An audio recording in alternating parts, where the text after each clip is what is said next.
Welcome back to Living the Message. We are in season 2 and we are discussing what it means to be on the journey of a lifetime and how is it that we come alive in relationship with God.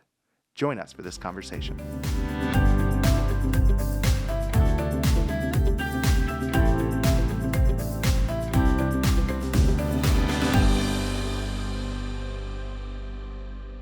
Hey, this is Living the Message, where we discuss how the message of Christ might dwell among us richly. I'm Pastor Eric Targe, and I'm here with Senior Pastor of the Moody Church, Philip Miller. Hey, Philip. Hey, Eric, how are you? I'm doing well. We're back. We're back. This is like season 2 of Living the Message. It's amazing. We made it. We made it. We did it. I think you said a little while ago, we are storming households by the dozens. That's right. Breaking new ground. New ground. So we're starting a new series at Moody Church, this 4-week journey, but it's not really a 4-week journey. We're calling it something bigger than 4 weeks. Want to give that to us? Yeah. Well, it's a 4-week series because there's 4 parts. Okay, series 4 weeks. To what we're calling the journey of a lifetime. And it's really just the language we've created around what does it mean to follow Jesus at the Moody Church, right? And so and there's 4 parts. What are the 4 parts? Yeah, so the journey of a lifetime is to know God, feed your soul, grow in love, and change your world. And so each one of those is connected with basically the building blocks of what it means to follow Jesus, right? So worship, community, service, and mission. And so we're just basically saying this is what it looks like to follow Jesus, to not just come to church, but there's a journey to actually follow along in discipleship with Jesus. So the first one is know God. Well, if you have to just put it in a sentence, like sermon in a sentence for us, like what do you want people to take away from that idea of knowing God? I think the core idea is that to know God is to come alive in worship. To know God is to come alive in worship. So to come alive is to know God and be in relationship with Him. Yeah, that's how we come alive. In other words, we're made for God. We're made for relationship with Him. And when we know Him, when we're connected with Him spiritually through Jesus Christ, we actually come alive on the inside spiritually. And it pulls us into a life of worship, which is what we're actually made for in the very beginning.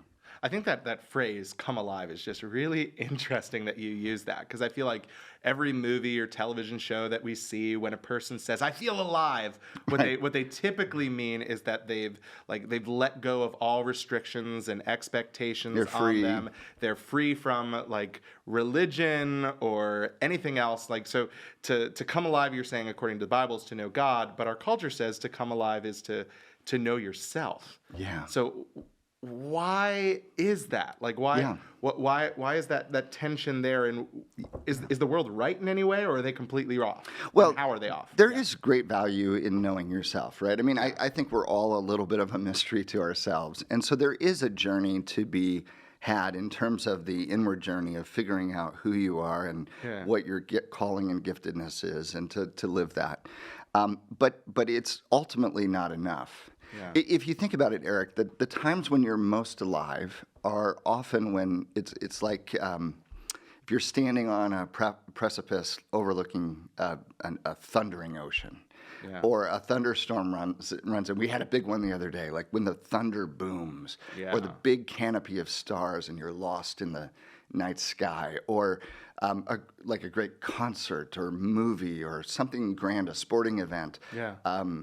Art that sweeps you off your feet. Like we're wired for grandeur, for something bigger than ourselves. And I think what happens is when we make life about us, we actually cave in on ourselves. It's a little narcissistic, and we actually shrink. Our souls shrink as we kind of cave in on ourselves, when what God designed us for is to be turned outward toward the grandeur and the greatness of God Himself. Everything in creation that's grand and beautiful and causes us to awe and wonder is ultimately a reflection It's like the moon reflects the sun's light, Yeah. right? They're reflections of the ultimate source, the ultimate greatness, which is God himself. That's the one we're made for.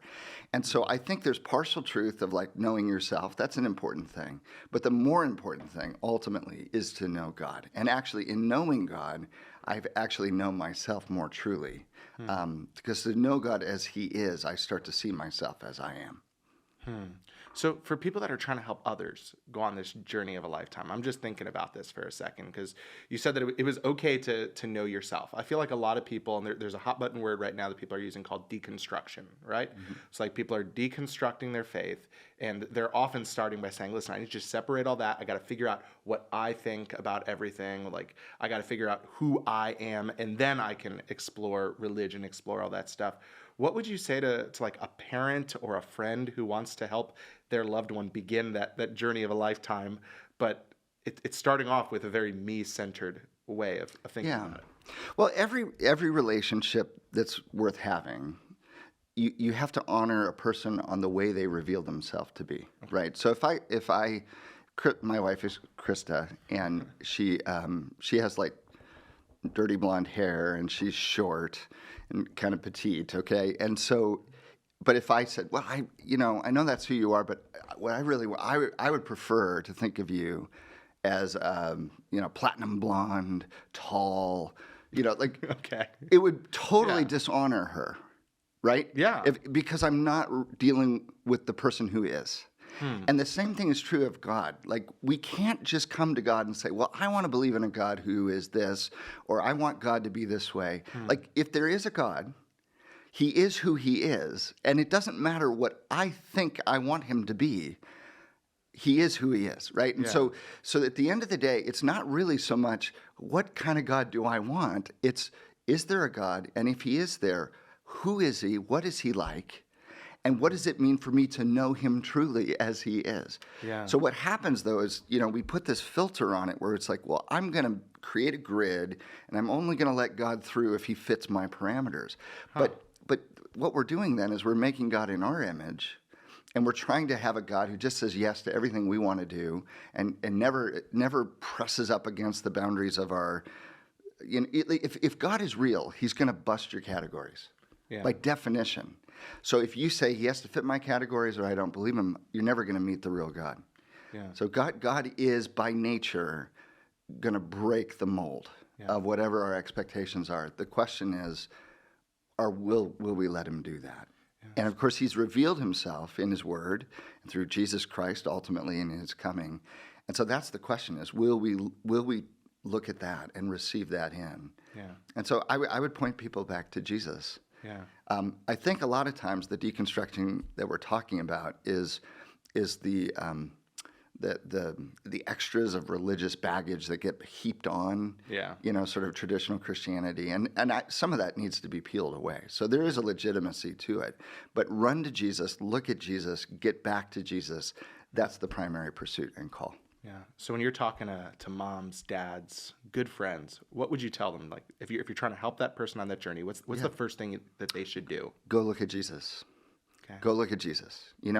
Like send people to Jesus. Send people to Jesus. Yeah, because most of the time people see in Jesus something they want, and what they get, and then that helps you start separating out. Okay, maybe there's some baggage out here, but Jesus is the main issue, and drive them right back to Jesus. Right. Yeah. One of the things you said as you were talking, you were saying about this idea of like knowing God and people having these expectations for how God is going to reveal himself. There's been this hot button conversation lately in apologetic circles that I've been just tuning into, all about this term divine hiddenness, which is this concept of like, okay, I want to know God, but God is just refusing to reveal himself to me. And so there have been conversations with people that are like really exploring the faith, but nothing's coming out of it. They want to know God. They want to start the journey. What would you say to those people who they want the experience, but it's just not coming? That worship is not happening. So this is a great question, and we could spend a lot of time on it, but let me just say a couple things maybe quickly. First of all, there is a sense in which God is not as boldly out there as we might think, right? Like God can blow the doors off the universe and make himself known Yeah. at any moment. But he's pretty subtle. Like he doesn't overwhelm us. When he shows up in a manger in Bethlehem, right? Yeah. There's an incognito obscurity, like not quite direct, but you can always find him. There's enough glory and enough revelation in the universe, breadcrumb trail to like follow it out. Oh, yeah. If you seek me, you will find me, Jesus says, right? God says. And so we can always find him, and yet he's not pushy, right? And so it's fascinating to me that God is like that. And I think it's because he wants to be pursued. If he overwhelms with glory and just blows us away, that response is probably driven more by fear than love. And I think God wants to draw us in to have a loving relationship. Soren Kierkegaard has this great parable that he told of a king who fell in love with this peasant girl, and one of his subjects, he was walking through, saw her, and he was like, "Oh, I love this girl," but he didn't know her, and he realized if I come to her as a king and ask her to marry me, she'll say yes, because what options does she have? I'm the king. She has to say yes, right? And he realized if I want an actual relationship with her that's real, I can't come as a king. So he disguises himself as a pauper, and he comes in and he meets her on her own terms. They fall in love, and then he reveals himself, right? And so, and Kierkegaard said that's what God has done. In Jesus, he could blow us away with his power, but he comes and he wins our hearts by coming humble and low. And so that we'll receive him, and it will be based on love. I think that's actually quite brilliant. So I think there is a sense in which God does need to be pursued. There's a seeking, a pursuit of God, and he reveals himself to those who are earnestly seeking him. The other thing I would say is to be very cautious about. You said the word experience. I think some people have in their minds, this is what it's going to feel like when I know God, or this is the experience I'm going to have when I know God, or these are the emotions, or and I'm not sure that's safe. I don't know if it's safe to put prerequisite expectations of, okay, God, when I know you, it's going to look like this.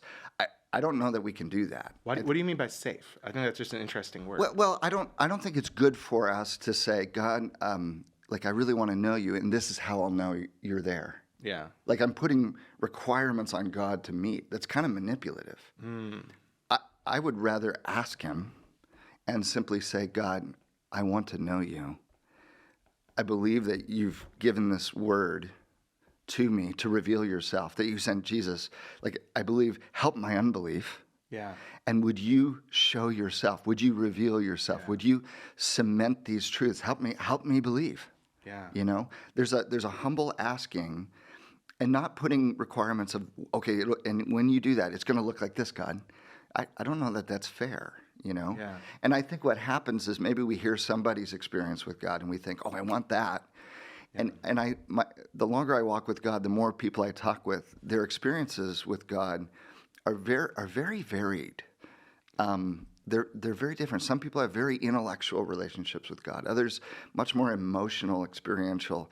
And I don't know why it is that way. I think God kind of adjusts himself to maybe our personal needs and all of that. But there's it looks different for different people, and I wouldn't say it's a one size fits all kind of thing. So I would caution people that way, but just say keep seeking, keep asking, keep knocking. Yeah. God promises, you will seek me, and you will find me when you seek me with all your heart, and I would cling to that and keep on the journey. Yeah, I think that phrase manipulative is just so incredibly helpful for, I think, understanding what we tend to do when we're going after religious experience, right? Like all of us have been to that. Like I've talked to our worship pastor, Tim, who regularly says, he's like, I know how to manipulate the emotions. I intentionally don't. I know when to drop the bass. I know when to do this kind of thing. And there are some churches you can go to or Christian concerts where they can make This Is Us moments, right? Like every episode of This Is Us when it was on TV, they knew how to put the music just at the right moment with the right speech. And I was in tears. I was crying like a baby. And that's sometimes what we're looking for. And I think what's interesting is the text that we were looking at as a church this past Sunday was kind of in that same vein of the older brother and the prodigal son. So we were looking at the prodigal son this Sunday. The older brother wanted the same experience as the younger brother. The younger brother kind of had this idea of, this is the experience I'm going to get, and was overwhelmed with a different experience. And there can be a chasing there for something that's just going to be different. And so I'm curious, as we look at that story, I know that story is not primarily about how we experience God, but it's about knowing God, which maybe there's some overlap in that. Sure. Is there one brother or a character in that story that we're supposed to resonate with? Because obviously, younger, older, none of them are like wonderful. Like, how should we see ourselves in that story in order to really know God? That's really good. So I love the story of the prodigal son. That's how we popularly refer to it. It's really kind of the story of the compassionate father. It's not labeled. It doesn't have a title in the Bible. Jesus doesn't tell us what to call it. But because it's really about two very lost sons and a father who pursues them both. They're lost. The kids are lost in different ways, though. The younger son, squanders. He gets his inheritance, squanders his life, realizes he has a problem, runs home, just expecting to be an employee and pay off the debt. And the father overwhelmingly receives him back as a son. More than he could ever ask or imagine. I mean, just beautiful story. And so the younger son sort of represents a track in life that many of us take, where we kind of go out and say, you know what? I'm going to take this life that God gave me, all the inheritance, right, of all the resources and skills and my own body and the life that I have, and I'm going to use it not to be with God or to know Him, but I'm just going to be happy. I'm going to go just live it up and have fun and just do what I want to do in life, right? And then you have like a pigsty moment. And you're like, oh man, this is not. This is not what I signed up for, right? Like I thought it was going to lead to happiness, and it was fun for a while, and now it stinks. What do I do? And I got to come home to my father, right? And I don't know what that's going to be like. I don't know if he'll welcome me back. But if I could just have if I could just not have this misery, that's what I want, right? And so that's a track many of us follow in life. Sort of run away from God, come back. The older brother is fascinating because he doesn't have a good relationship with the father. We find that out at the end. He's got this bitter, resentful, I wish, you never gave me, and I've been doing all this, and he's a jerk. He's a jerk. But he never left home, and he's been fiscally prudent and all this stuff. And so it's sort of another track in life, which is sort of like a religious track, like people who are like generally pretty good and go to church and read their Bibles and are like trying to be decent human beings and stay on the straight and narrow and all that kind of stuff, but are doing it to just get blessings. Like if I'm good enough, God will bless me. And then when I don't get all the blessings I think I deserve, then I get bitter and I get angry and I live with this sort of entitlement and disappointed, frustrated relationship with God and then I see a younger brother come home and he's experienced this love and relationship with the father, and I don't have that, and that makes me mad, right? How come I don't get that, And I think you asked, do we relate to these characters? I mean, personally, I relate to both of them.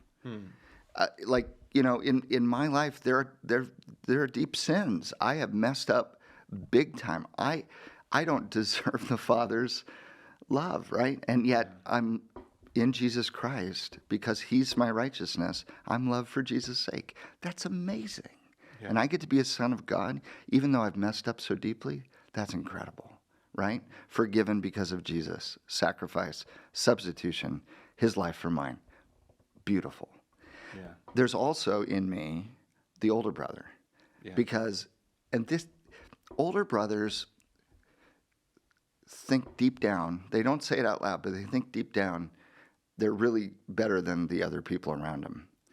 And this is funny because in our world today, everybody thinks they're better than the other people. Rich people think they're better than poor people. Poor people think they're better than rich people. Republicans think they're better than Democrats. Democrats think they're better than Republicans. Independents think they're better than everybody else. I mean, it's like, and the problem's always out there. We're all above average drivers, right?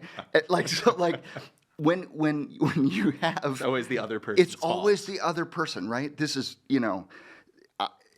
I've got it together. Everybody else is messed. That's older brotherishness. Yeah. And there's this self-righteous, like, I deserve something. I've been better. The way I'm living is better, whatever.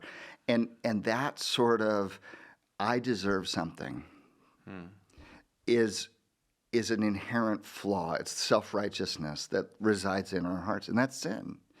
And so older brothers, I see my older brother tendencies in myself all the time. So it's weird. I relate to both. I'm some sort of like toxic mix of these two. And but the answer to both is that the Father pursues them in love, comes out of the house toward them, and does everything to bring them back home and restore the relationship, which of course is a picture of what Jesus himself has come to do, to die on the cross for our sake, in our place, and offer his life for us so that we can be children of God, right? Yeah.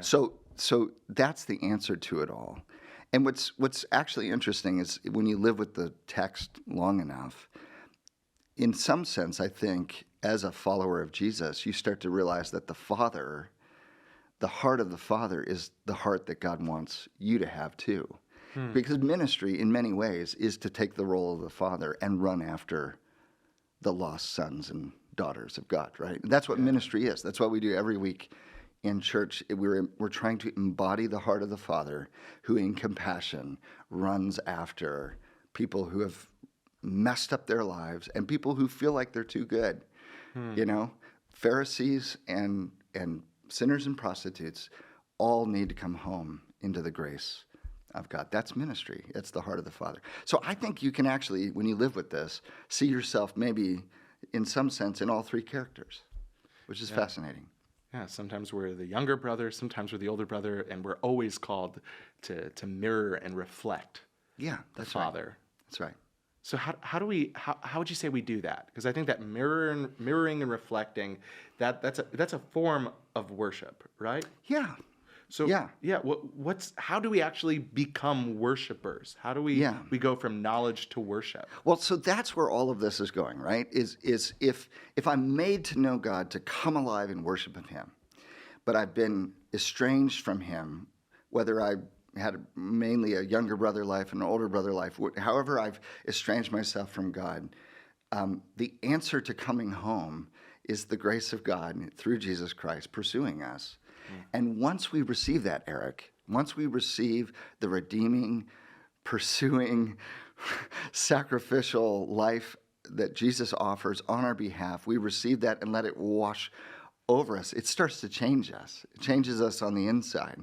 And because we don't deserve it, and we could never earn it, and this is all grace, and all of a sudden we realize we are basking in a universe that is overflowing with the love and grace of God. And we have been swept up into this grand story of redemption, and we don't deserve it. Like, we didn't do anything. God ran to us. You know what I mean?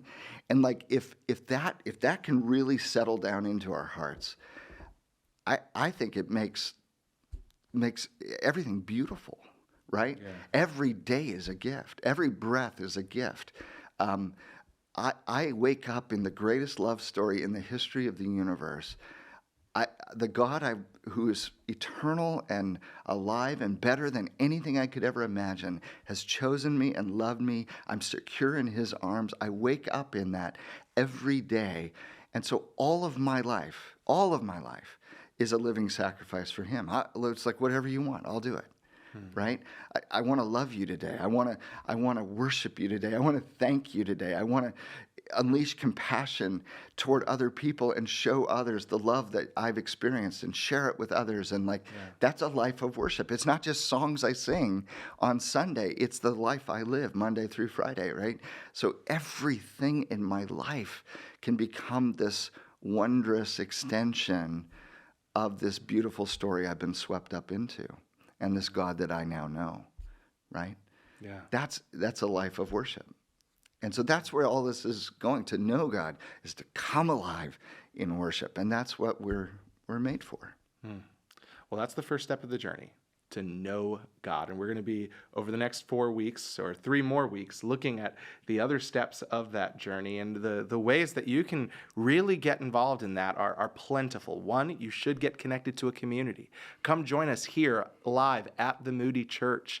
And then, Pastor Philip, you've written a devotional, a daily devotional, that's right, for people to follow along. We encourage you to follow along. That's going to help you in that process of growing to truly know God. Now, here at Living the Message, we love to get your questions and hear your feedback. So we encourage you to please send an email for any questions you have from the sermons to livingthemessage@moodychurch.org, or text us. Don't call us. Text us at 312-682-1888. Again, that number is 312-682-1888. If you enjoyed this conversation, be sure to check the message that went along with it. Be sure to like and subscribe wherever it is that you are following this. Give us a rating and share this with a friend. Let them know about what we're doing here, the conversations that we're having. We hope that you were encouraged, equipped, and enabled to now go and live the message.